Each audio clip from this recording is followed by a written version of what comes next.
Saint François d'Assise, du coup, c'est qui exactement dans la communauté chrétienne? C'est un grand saint qui a vécu dans la grande simplicité, la pauvreté. C'était un gars qui avait pas mal d'argent dans la société. Et puis un jour, il a décidé de tout abandonner et d'être pauvre parmi les pauvres. Ils se sont croisés par hasard sur les chemins de Bourgogne en cette fin de mois de juillet et se retrouvent maintenant à échanger sur Saint François et la foi. Est-ce qu'on peut prier pour vous? Est-ce que vous avez une intention à nous donner? Non, moi j'ai rien. Ou quelque chose qu'on peut vous souhaiter peut-être. Ah, du bonheur, c'est tout. Du bonheur. Ah bah, trop bien. Alors, on vous le souhaite. Moi aussi, hein. Vous appelez comment pour qu'on prie pour vous? Oscar Oscar et Jules. Jules. Très bien. Ben, merci beaucoup. Bonne continuation, bonne journée. Merci à vous aussi. Bonne marche. Bonne rando. C'est bien. Oscar et Jules se souviendront peut-être de ce groupe un peu atypique de jeunes souriants équipés d'une casquette verte paix et bien.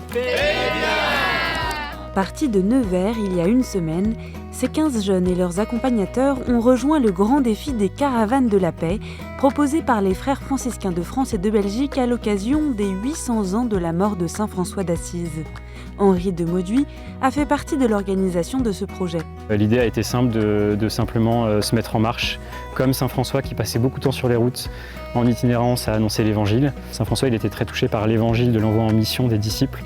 En suivant Saint François, on ne fait que suivre le Christ finalement et son invitation à aller sur les routes avec notre bâton. Une cinquantaine de jeunes au total ont répondu à l'appel, partant de plusieurs villes différentes pour converger vers un même lieu, l'Ermitage de la Cordelle à Vézelay, premier lieu de présence des franciscains en France. Je connaissais assez mal Saint François en réalité. Oui, alors moi aussi. Julie travaille à Nancy. Elle a rejoint la caravane grâce à son amie Solène qui y participe. Saint François, avant de venir, je connaissais de lui la place qu'il accordait à la création, à la nature. Mais j'ai vraiment appris à le connaître dans cette marche. Pace e bene. Vous savez qu'on rattache ça à Saint François. Ce pèlerinage a été placé sous le signe particulier de la paix, si cher à François. C'est le thème qu'a choisi aujourd'hui pour son topo le frère Christophe qui accompagne la route. Il y a vraiment une tentative de notre part d'avoir une démarche de la paix. Surtout quand on voit encore l'actualité d'aujourd'hui avec ce qui se passe en Ukraine, en Russie, à Gaza, en Israël, là où justement les conflits continuent.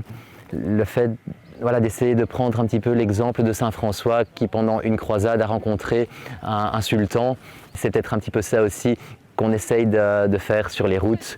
La rencontre se vit sur la route, mais aussi au sein du groupe.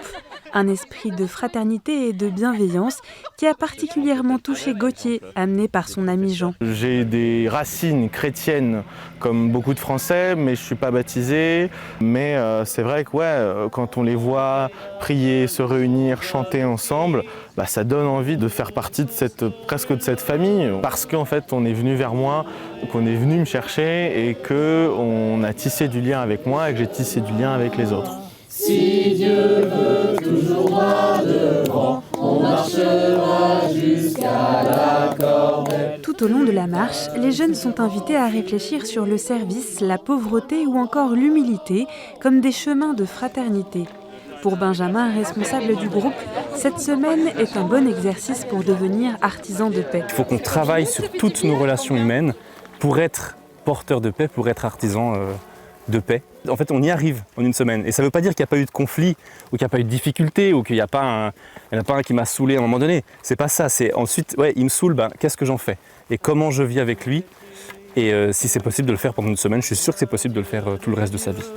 Tu es le bien, le sauveur, un bien. Une paix qui ne peut être transmise que si elle est vécue de l'intérieur, grâce à la prière vécue au cœur de cette route. Seigneur, nous te confions toutes ces personnes que nous avons rencontrées. Bénis-les, conduis-les vers ta lumière. Après une semaine de marche, de prière et de rencontres, la caravane de Nevers arrive à la basilique de Vézelay. Quelle joie une fois arrivée et accueillie de retrouver toutes les autres caravanes de la paix. Les uns sont venus à vélo, d'autres en mendicité, d'autres encore ont vécu une route autour de l'adoration et de la contemplation. C'est beau, mais c'est des belles rencontres, des gens qui étaient très heureux, beaucoup de joie. Théo est baptisé depuis Pâques dernier. Attiré par l'esprit franciscain, il a souhaité tenter l'expérience radicale de la mendicité. T'as plus peur d'aller vers les gens. À Paris, tu rencontres quelqu'un, tu as l'impression que tu l'as tué, quoi. Les gens ont peur, et c'est pas un jugement, il y a des raisons. Mais les gens ont peur de s'ouvrir, de discuter, de demander, de recevoir, de donner. Et là, il n'y a plus ça. On n'a pas peur. Et même moi, ça me surprend. Je n'avais jamais peur d'entrer dans une maison. Je n'avais pas peur d'être dans la dépendance. Je ne ressentais aucune honte. Que de l'amour. C'est ça la paix. Je suis fou. Après un week-end de retrouvailles au couvent de la Cordelle, les caravaniers repartiront chez eux avec la joyeuse mission de répandre la paix dans leur entourage selon l'esprit de Saint François, après un repos bien mérité.